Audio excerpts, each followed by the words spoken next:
The announcement came through in a dull, metallic voice from the overhead speaker of the Intergalactic Observation Hall. Trial World 7 remains fatal to all human physiology. No authorized deployment permitted. Trexen Eldridge stood in the center of the room, arms crossed, trying very hard not to roll his eyes. He was the only human in a sea of translucent, rubbery, and gelatinous researchers, most of whom hadn't blinked in the last 30 minutes. Or ever, really. A tall, teal-skinned alien wearing 6 lab bands and an expression somewhere between bored and smug stepped forward. Trexen, it said, our simulations do not support your survival. The trial world is not meant for soft-boned, heat-dependent species. Trexen scratched the back of his head. You've never even let a human try. We have modeled it with high accuracy. Based on what? One of you read a Wikipedia article and called it a day. The alien blinked slowly, an upward blink, which Trexen had learned meant annoyance. We synthesized your biology from public datasets and diplomatic scans. It is sufficient. Trexen glanced around at the glowing panels, the massive holoscreen showing a rotating image of Trial World 7 rugged, storm-ridden, with an atmosphere that looked like it wanted to punch you in the face. He took a deep breath. Let me go 1 week, I'll log everything. If I die, congratulations, you were right. If I don't, then maybe humans deserve more credit. A plump orange research assistant with a single stalk eye leaned in. What if you're wrong? Trexen shrugged. Then you get a very expensive corpse, and I get to be the first idiot to die doing something new. Win-win. The head scientist made a low, vibrating noise that Trexen had learned meant deep contemplation or indigestion. We will allow it, but we will not extract you. You must survive until the scheduled retrieval window. Understood. Less than 72 hours later, Trexen was standing on Trial World 7 with a cracked helmet visor, a dropped survival pack, and the realization that perhaps he had underestimated how fast lightning could travel sideways. Okay, he muttered, crouching behind a thick slab of rock as the sky lit up like a rave on fire. 30 seconds in and I already hate this place. The terrain was a nightmare. Jagged black rock jutted from the soil like broken glass. Thick, fibrous plants snapped back when touched, leaving itchy red welts on his arms. The air was breathable, but only just it tasted metallic, like licking a battery. He retrieved the survival pack and dragged it under the rock overhang. His left ankle throbbed, likely twisted during the landing. He didn't think it was broken, but he'd need to test it later. Okay, shelter first, he told himself. Fire later, food eventually, and no dying. By the end of day 1, Trexen had a makeshift lean to using thermal blankets and a flexible support frame. The wind screamed like it was trying to unmake him. He managed a small fire using a magnesium starter and some dry podgrass, which burned blue and smelled like burnt carrots. He recorded a video log to the research station's satellite uplink. Day 1, status, alive, ankles probably sprained, night temps dropping fast, fire good, plants are jerks. He didn't sleep much. The wind carried sounds chirping, growling, clicking. At one point, something howled in the distance. A few hours before dawn, he heard soft padding near the perimeter. He gripped a metal rod from the tool kit and waited, teeth clenched, until the sound passed. Day 2 began with a surprise. Something had left a piece of fruit near his shelter. It was round, purple, and oozing a glowing pulp. Trexen stared at it for a full minute before poking it with a stick. Either I have a secret admirer, he said to the recorder, or this is a trap. He didn't eat it. By midday, the wind had calmed. He hobbled across the ridge to a small ravine. There he saw it, a creature no taller than his waist with thick brown fur, a flat nose, and eyes that blinked sideways. It was watching him from between 2 rocks, holding another piece of the same fruit. Trexen crouched slowly. Hey there, buddy, you're the one leaving snacks. The creature chirped once and dropped the fruit, backing away. Trexen remained still. After a few minutes, the creature approached again, sniffed the air, then retreated. The next day, it followed him. He named it Pudge. Pudge was curious but cautious. He kept a distance of about 10 feet, never getting too close but never out of sight. Trexen spoke to him often, narrating his activities. See this, he said on day 4, holding up a broken metal panel from the landing capsule. Gonna use it to catch rainwater. You aliens think I can't survive here. I've watched a full season of survival shows. Pudge chirped in response. By the end of the week, Trexen had established a decent rhythm. Mornings were for scavenging, afternoons for repairs and shelter reinforcement. Evenings were spent by the fire, eating rehydrated rations and storytelling mostly to Pudge, who seemed to enjoy the sound of Trexen's voice. Day 6, he said into the recorder. Ankles still swollen, but I can walk, no major injuries. Found a cave nearby that might be a good backup shelter. Still haven't eaten any local flora, but I'm tempted. Pudge brought me a weird mushroom today. I gave him a protein bar in return. He licked it and fell asleep, so probably a good trade. On day 7, the retrieval ship arrived. Trexen stood near the designated landing beacon, Pudge beside him. As the craft descended, a group of researchers exited, suited up and clutching scanners. Trexen Eldridge, the lead said, approaching cautiously, "You are alive." "No thanks to your weather report," Trexen replied, wincing slightly as he shifted his weight off the sore ankle, "and I brought a guest." The researchers stared. Pudge blinked, then burped. "You domesticated a native species." "No," Trexen said, "he domesticated me." Back at the station, Trexen was examined, scanned, and interrogated for hours. "How did you survive the acid mists?" "I walked around them. The terrain is unstable. You should have fallen into a fissure." "I'm not great at dying, apparently." "You formed a relationship with an unknown species." "He fed me glowing fruit and didn't eat my face. I figured that was a good sign." Eventually, the scientists gave up trying to explain it. Trexen was given clean clothes, a real meal, and a bed. Pudge was contained in a temporary enclosure, though Trexen insisted it was only temporary. That night, a small group of researchers gathered around an artificial campfire in the observation dome. Trexen sat with a cup of something warm, Pudge curled at his feet. "So," one of the assistants asked hesitantly, "what was it like?" Trexen sipped and leaned back. "There was this one night, wind howling like a freight train, and something huge was circling the shelter. I didn't breathe for an hour. Then Pudge started chirping real fast like an alarm. Whatever it was, it backed off. Next morning I found claw marks on the rock wall, deep ones." The group shuddered. "And you stayed?" "I had a fire. Fire makes things feel safer," Trexen said.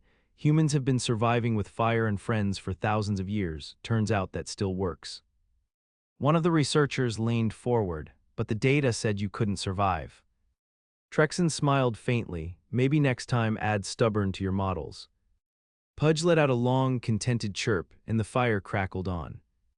3 days after retrieval, Trexen was summoned to the comparative physiology chamber, an unnecessarily large dome filled with diagnostic pods, hanging analyzers, and more tentacles than he was comfortable counting. The chamber smelled like hot plastic in a dentist's office. Pudge had been temporarily relocated to a habitat enclosure 1 floor down, though not before shredding a lab assistant's sleeve in protest. Trexen sat on the diagnostics bench, shirt off, while a mossy green alien with too many elbows attached a suction cap to his ribcage. "You're sure this isn't invasive?" The alien responded without looking up. "It's not unless you consider subdermal microcurrent mapping invasive." "Subdermal what?" A hologram of his chest lit up above him, flashing with erratic pulses. 3 more researchers floated over, whispering in their native clicks. One jabbed a long probe toward the display. Trexen flinched. "I'm still using that body, you know." "We are merely verifying anomalies," said the mossy one. "You're exhibiting cardiopulmonary resilience outside all projected limits." "That's probably the coffee," Trexen said. "I drank half a packet of freeze-dried espresso on day 5 and started seeing music." The researchers stared at him, unmoving. "I'm joking, mostly." A bean-shaped alien with coral-colored skin rotated in midair and tapped a translucent pad. "You should be unconscious from neural fatigue. Instead, your hemispheric activity is borderline euphoric. Have you had hallucinations?" "Define hallucinations." "Perceptions not grounded in external stimuli." Trexen tilted his head. "Like seeing a talking potato, or more like hearing your own thoughts heckle you." The researchers conferred in a series of sharp warbles. One of them scribbled something on a floating slate with a gelatinous stylus. "Human humor is not helpful," said the mossy one. "Human humor is all that kept me from licking the glowing mushrooms." Another alien, taller and shaped like a walking pipe organ, entered noiselessly and gestured toward the screen. "His hepatic enzymes are elevated," it said, voice like wind through gravel. "There's damage, but it's regenerating rapidly. We need to scan his bone marrow." "I'd rather you didn't," Trexen said. "That's where I keep the good stuff." The organ-shaped one turned. Do you not wish to understand your survival? I do, I just prefer to keep all my marrow on the inside. The mossy one waved a flexible arm. You will consent, otherwise we will be forced to infer based on indirect metrics. Fine, but if I start glowing or grow a third elbow, I'm blaming you. They extracted a sample using a bone tapped the size of a knitting needle. Trexen bit down on a piece of polymer and tried not to swear too loudly. 30 minutes later, he limped out of the chamber with a medical patch on his hip and a list of restricted activities stapled to his shirt. He crumpled it and tossed it into a bin. At the elevator, a round alien with a shell-like back was waiting. You're wanted in behavioral analytics. Can it wait? I just got jabbed in the femur and I'm 90% sure one of them took my spleen. They require immediate clarification on your interspecies bonding patterns. Trexen sighed. Let me guess, you want to know why Pudge likes me. He exhibits defensive behavior when separated. That is not typical of his species. Maybe I'm just really charming. The elevator dropped 3 levels in silence. Trexen leaned against the back wall, eyes closed. You are not permitted to nap in vertical transit, the shelled alien said. Not napping, just regretting every decision that led me here. Behavioral analytics was worse than he remembered, colder, brighter, and filled with disapproving faces of at least 9 different species. A large curved screen displayed looping footage of Trexen sharing a ration bar with Pudge. The video paused every few seconds so someone could annotate it with floating glyphs. Sit, said the lead analyst, a pale, eyeless being with a voice like falling snow. We need to understand the establishment of mutual trust. Trexen flopped into the chair. We hung out, I didn't eat him, he didn't eat me, that's usually a good start. That is insufficient, his species is known for territorial aggression, you should have been eviscerated. Maybe he just liked my face. They played more footage. One clip showed Pudge dragging his purple fruit toward the shelter. Another showed Trexen placing his jacket over him when temperatures dropped. Was this an intentional offering? The analyst asked. I was cold, he was shivering. It was either cover him or listen to him whimper all night. You initiated a caretaking role. Is this a court hearing or a reality show recap? The analyst didn't blink. You formed an emotional attachment to a native organism in less than 72 hours. Yeah, that's kind of our thing, we get attached. Dogs, cats, vacuum robots, doesn't matter. A tall, insectoid researcher leaned forward. You conditioned him through nonverbal cues. Did you intend to domesticate him? Absolutely not, I was just trying not to die. You used vocal patterns to soothe him, you told him stories. Have you ever been alone in a wind tunnel with a predator staring at you from the shadows? Talking helps. The analysts murmured among themselves. Trexen stretched his arms and yawned. We have reviewed over 8,000 hours of observation footage, the eyeless lead said. No other species has formed a bond with this creature. The implications are statistically improbable. Maybe he was just tired of being alone. You're projecting human sentiment. Maybe, Trexen said, maybe not. They released him a few hours later with a warning not to further imprint on Pudge until more data could be gathered. He ignored it. By the end of that week, he was back in the enclosure. Pudge squealed when he saw him, hopping in small circles before leaping into Trexen's arms. They sat near the artificial stream while Trexen tossed bits of nutrient bar into the water to watch the fish like organisms scatter. Guess you're famous now, Trexen said. Bet they're gonna name some syndrome after you. Pudge human proximity dysregulation or something. Pudge nuzzled against his arm, then tried to chew his sleeve. A few minutes later, a new voice interrupted them. Trexen Eldridge, you are requested in the arbitration chamber. He turned. The speaker was a tall, metallic humanoid with deep-set lenses and a badge that blinked with authority. Am I being sued? You are being included in a diplomatic summit regarding planetary classification.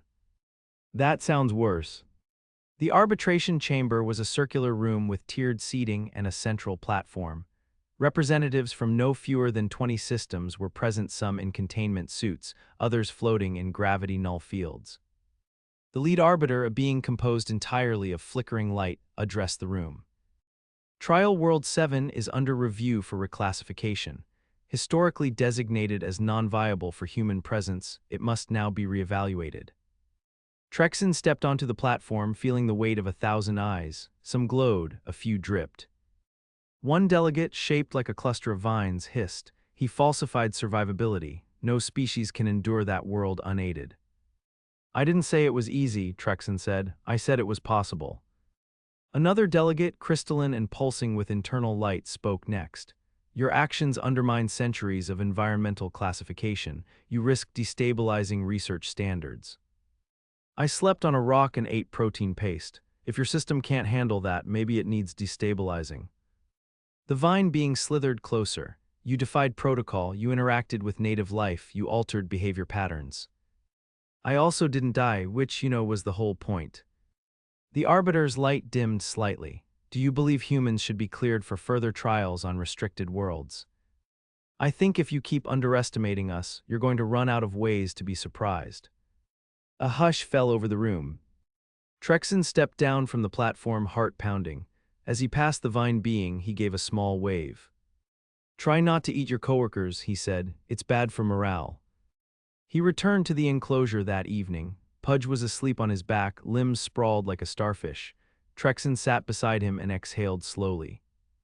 Yeah, he whispered, definitely not done surprising them yet. By the fourth week of debriefings, Trexen had developed a twitch behind his left eye and an increasingly creative approach to answering questions without technically lying. The novelty of his survival had not worn off, but the questions had. They had simply become more granular, more theoretical, and increasingly more absurd. He now sat in a circular room with a domed ceiling covered in minor constellations, most of which he suspected had been invented for aesthetic purposes. Across from him sat a quadrupedal analyst whose body shimmered with shifting iridescent scales. It had no visible mouth but emitted sound from a vibrating membrane stretched taut across its chest. A translator orb hovered nearby, dutifully converting the tones into a monotone voice that had all the warmth of a spreadsheet. You described symptoms consistent with early-stage renal distress during the second planetary cycle. Why was filtration ignored in your triage priorities? I wasn't ignoring it, I just didn't have a portable dialysis machine. Your survival pack included a field purification kit. Yes, for water, not kidneys. The analyst paused, its scales flickering in a tight ripple. You ingested local vegetation without analysis. I didn't eat anything that glowed or smelled like paint thinner. I made educated guesses. You consumed a fruit that actively emitted bioluminescence. It stopped glowing after an hour in the sun. I assumed it was a photoreactive compound, not a toxin. You assumed correctly, but your methodology was unsanctioned. Well, you didn't sanction me landing there either, so we're already off script. The orb floated an inch higher. Further, you wore a thermal undersuit 3 days beyond its regulation replacement cycle. You tried changing clothes in a wind that peels bark off trees. There is no documented bark on Trial World 7.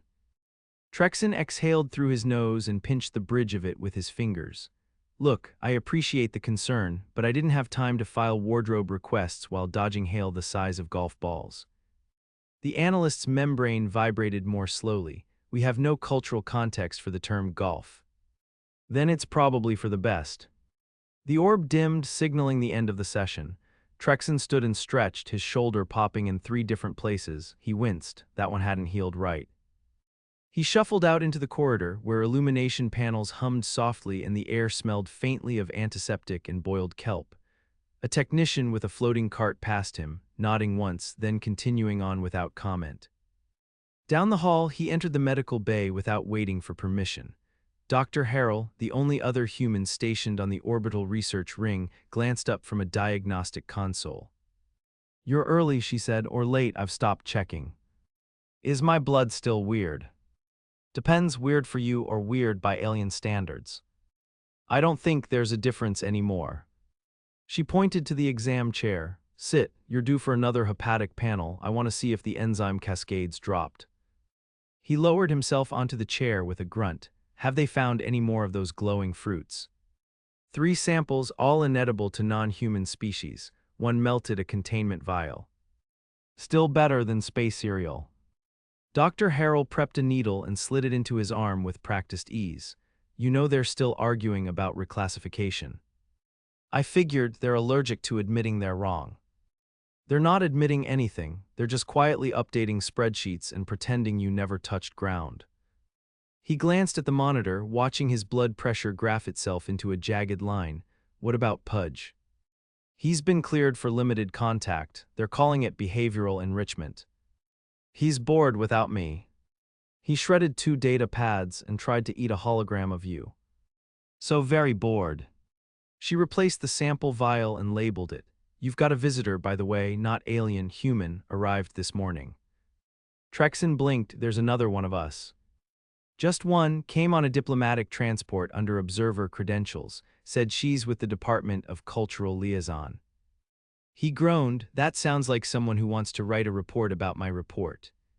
She's waiting in the observation garden. Do I have to bring flowers? No, but try not to insult her species. A short walk later, Trexen found himself stepping into the garden pod, a large, climate-controlled dome filled with imported flora. Nothing from Trial World 7, thankfully. No sharp leaves or carnivorous moss, just gentle ferns and lazy vines that swayed in the artificial breeze. A woman stood near the central pond, her hands behind her back, her uniform crisp in a way that made Trexen feel like a walking laundry mishap.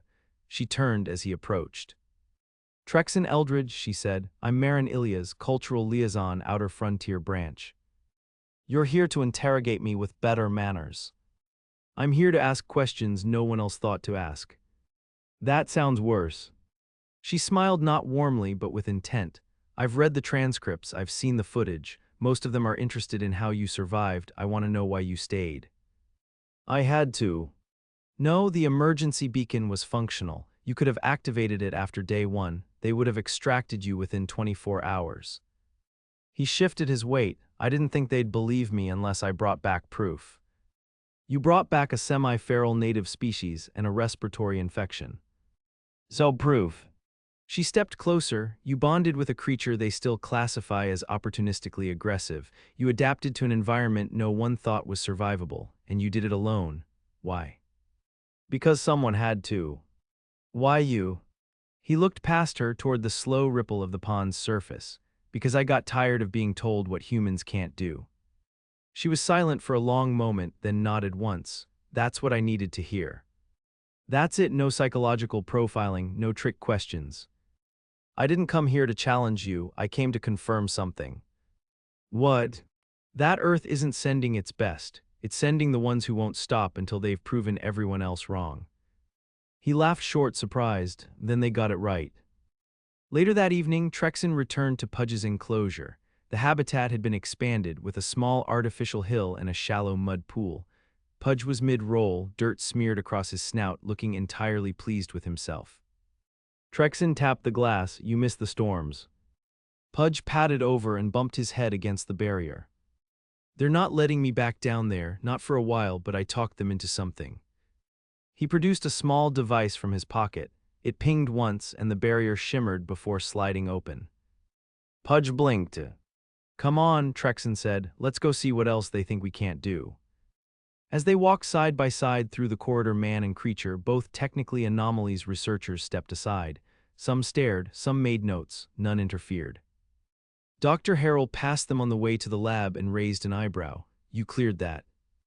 Temporarily, Trexen said, it's enrichment for both of us. Don't let him eat anything expensive. No promises. They reached the observation dome just as the simulated dusk began. Stars flickered onto the ceiling above them, artificial but familiar. Trexen sat on a bench, Pudge curled beside him. He leaned back, arms behind his head. You know, they'll probably name a conference after this eventually, the Eldridge Anomaly or something dramatic. Pudge snorted. Yeah, I prefer Lucky Idiot too. The stars above shifted, constellations realigning to some unseen schedule. For the first time in weeks, no one asked him to explain himself, no one demanded data. He closed his eyes and let silence settle. Everything that needed to happen had happened. There was nothing left to prove.